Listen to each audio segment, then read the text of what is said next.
Welcome to Ask Me Anything, where we discuss grief, healing, and support in a compassionate and understanding way. I'm Mary Margaret Murphy, and today we're diving into a topic that so many of us wonder about. How do we support someone who is grieving? So joining us again today is Laura Aguilar from the Center of Reproductive Health. Laura, thank you for joining us again. Hi, thank you. Yeah, so happy to have you here again. We know that supporting someone who's grieving can be challenging. Sometimes we're not sure what to say, what to do. Why do you think it's so difficult for people to know how to support someone who's grieving? Well, first, I need to say that there's a cultural discomfort with grief. Mm. People, like our culture often lacks the tools to properly handle grief. Like it's not something that we learn. And of course, it depends how grief and losses and feelings were handled at home. And Mm. so it's kind of going generation to the next generation, but it's also in a general way, people are not really are uncomfortable really witnessing someone suffering, which is normal. It's not Yes. like, oh, if you are uncomfortable, then you're a bad person. No, it's No. actually very normal. Mm-hmm. um but we need to be taught how to respond to it. And one of the things that the Center for Reproductive Loss does is that, like, try to educate society in order to how Mm-hmm. to respond to grief, specifically from reproductive loss. So I would say that this discomfort could manifest in many things, like, for example, minimizing the pain. Right. Like, oh, you will get over it soon, or you'll be fine, or Yeah. also the trying to fix it. you know Yes. People try to fix grief, and that is something that It can't be fixed. it can be fixed you No. know And I mean, when people try to fix grief, it kind of leads them to say things that, although they may be well-meaning, they can be very helpful, right? Like, Yeah. yeah, like people like, oh, you can get pregnant again, Yeah. right? Or, Because, oh, it was meant to be. yeah, exactly. And this, like, really, this attempting is just ignores the need to feel the process of the emotional weight of the loss, Right. for the person. Because the only thing that would happen with this person, if you avoid the subject, you try to fix it. If you try to silver line, Yeah. what happens is that you leave the grieving person feeling even more isolated, Mm-hmm. and Yeah. totally unacknowledged. So, Right. like, it's something that definitely needs to be, you know Yeah. we need to be educated in this, because it's Yes. very common. And not just pregnancy loss, like, we grieve a lot of stuff, like we grieve a loss, right? And we Yeah. often have losses in life all the time. Oh, yes. So also, I think that if you think about it, we have a sense of Mm-hmm. powerlessness. Yes. Yes. Yeah, exactly. When we witness someone who's in deep emotional pain, like, Mm-hmm. I feel like the sight of a grieving person, like, it's not fun. Like, No. I've seen my daughters, like, being bullied, or Yeah. friends that have had reproductive losses, and it's not, it stir up something within us. Mm-hmm. It could be fear of our own losses, vulnerability, unresolved grief. So that is also something that happens to other people when they witness someone who is suffering. So it's Mm-hmm. hard. It, Let's acknowledge the fact that it is hard. It's not easy. mm-hmm. And but what can we do is just, like, literally be present with the pain. Right. And be supportive. Another thing people often struggle with is knowing how to support someone over time because grief just doesn't go away after a few weeks. It can Yeah. be long term. So what does long-term support look like? I feel like, you know what I would like to say is that Mm-hmm. I feel like three things. First, we avoid the disenfranchised grief, that we talked about it last time. Like, we openly acknowledge, we validate, Mm-hmm. their feelings, we acknowledge their loss, and even we can mourn with them, like Yes. maybe the family have a yearly tradition, like we talked the last time, like maybe they have a yearly tradition where they do something every year. They go to the cemetery, they, I don't know, light a candle, like the way of light, Yeah. Like support right? someone that was, participating in the wave of light. Yeah, so I Mhm. mean, there was a woman who did the Courage recovery grief care program with me, and on the way of light, she sent me a picture of 3 candles, and she was Mm. like, "I'm remembering your babies today." And Oh, for me, that was like, oh, yeah. it's not like I talk to her all the time. It's not like we Yeah. are friends or anything, like but she recognized that, and for me, like, that meant so much for me. So Mm-hmm. doing those kind of things, I think it could be like, Yeah. create a space for the grief, like, how are you, and be more specific, like don't say something like, if you need anything, just let me know, like maybe go like, hey, I can bring you a meal today, or I can help you pick up the cleaning, or Yeah. and there's also something very important. The next thing that I would say is that there's a difference. There's a video in YouTube that I would recommend our viewers to see. It's called Empathy versus Sympathy, and Mm. from Brené Brown. Yep. And the sympathy is like looking someone suffering from the distance, like feeling pity for them, Yeah. really. And this creates certain separation, there's no connection, and there's always the at least, that you were saying, oh, well, at least you can get Yes. pregnant, at Yeah. least you didn't die, or Yeah. at least you can have another child, or you have other children alive, Yes. like the at least, right? But empathy is like really connecting with this other person's feelings, right? Right. And it's listening to them and not judging, and Mm-hmm. saying things like, what, I have no idea what to do, Mm-hmm. because sometimes we have no idea what to do. Like, we Mm-hmm. cannot help them, we cannot fix it, so I have no idea what to do, but I'm glad you told me. Like, Yeah. that simple. Yep. Yeah.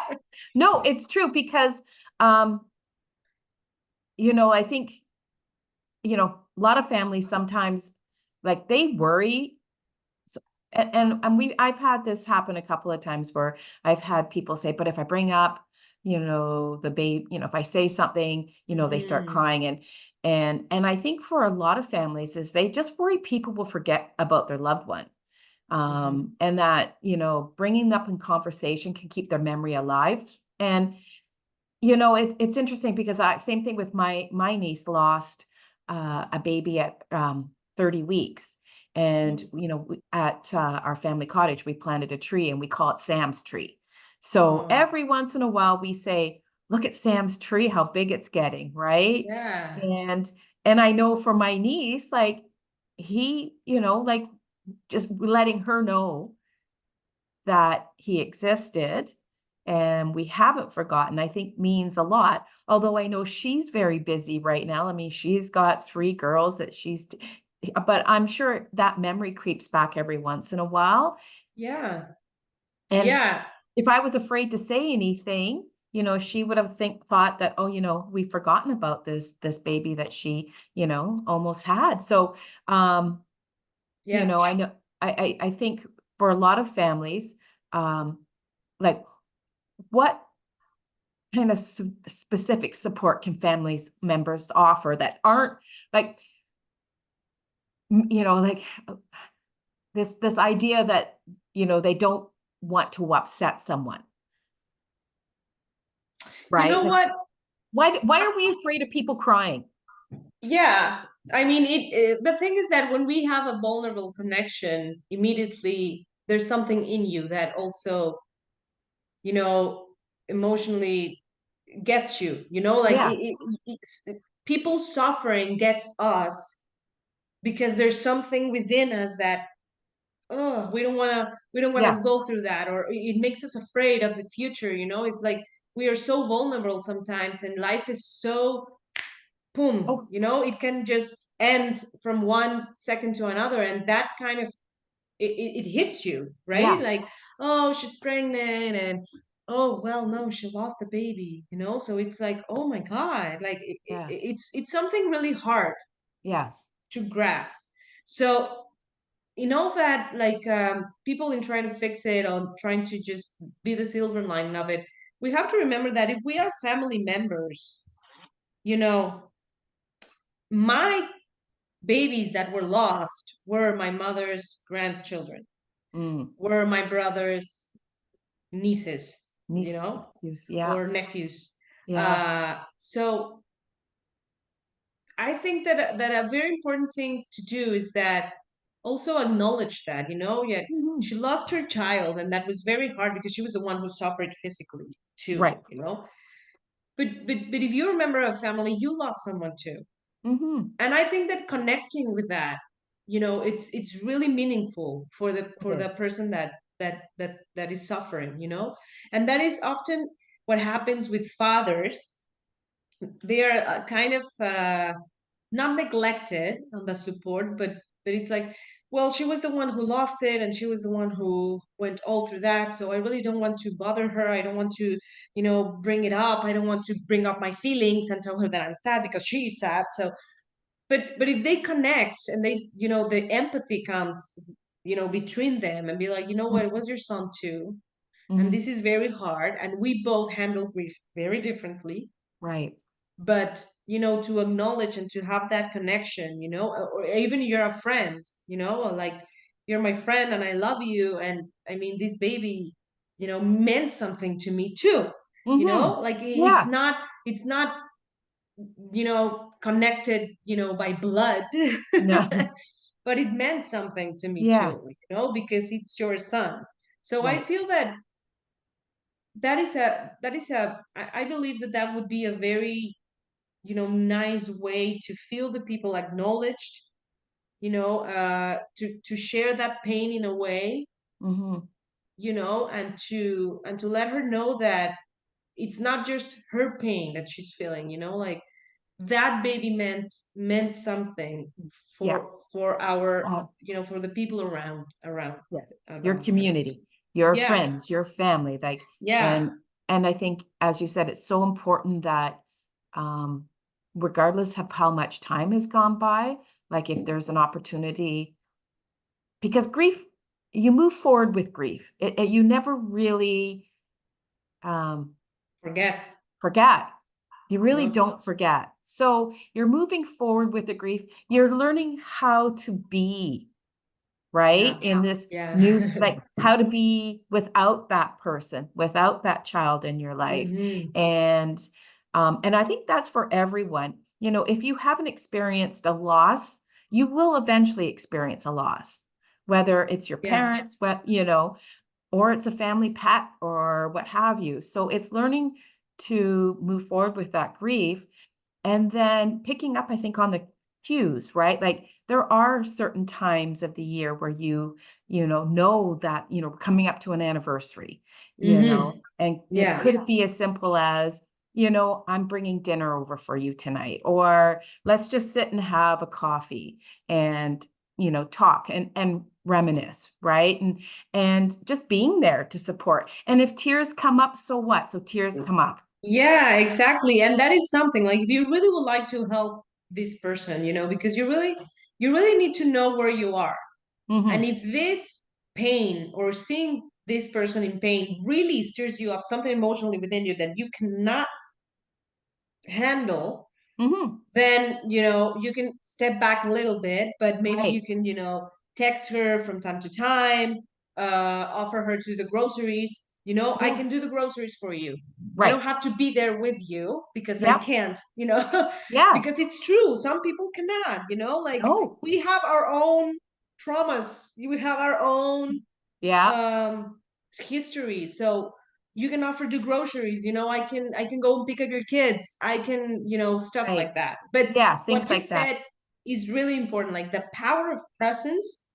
is so, It's important, you know, and it being is. available and attentive, and you know, and if you recognize that you're uncomfortable with this person and you are open to you know, to be vulnerable too, Mhm.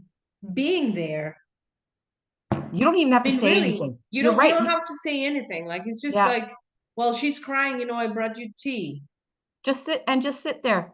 Just sit Yeah. there. I mean, it's you know, the Yeah. first times that I did, it is like kind of uncomfortable. It's like, what do I do? Do Yeah. I stand up? Do I come closer? Do I hug her? Do I say Yeah. something? Yeah. You Yeah. know, Yeah. like, Yeah. but then you learn to be comfortable with that, and you're like, you understand. You're like, this is a Yeah. big, Yeah.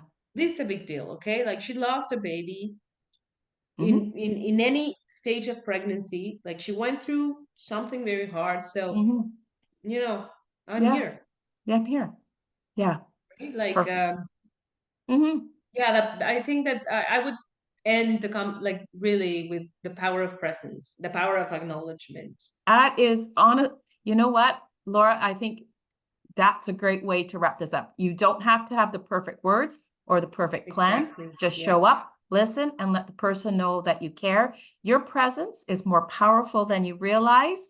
So, Laura, Hmm. I want to thank you again for sharing your insights with us today. Thank you. Grief can be incredibly isolating, but Yes.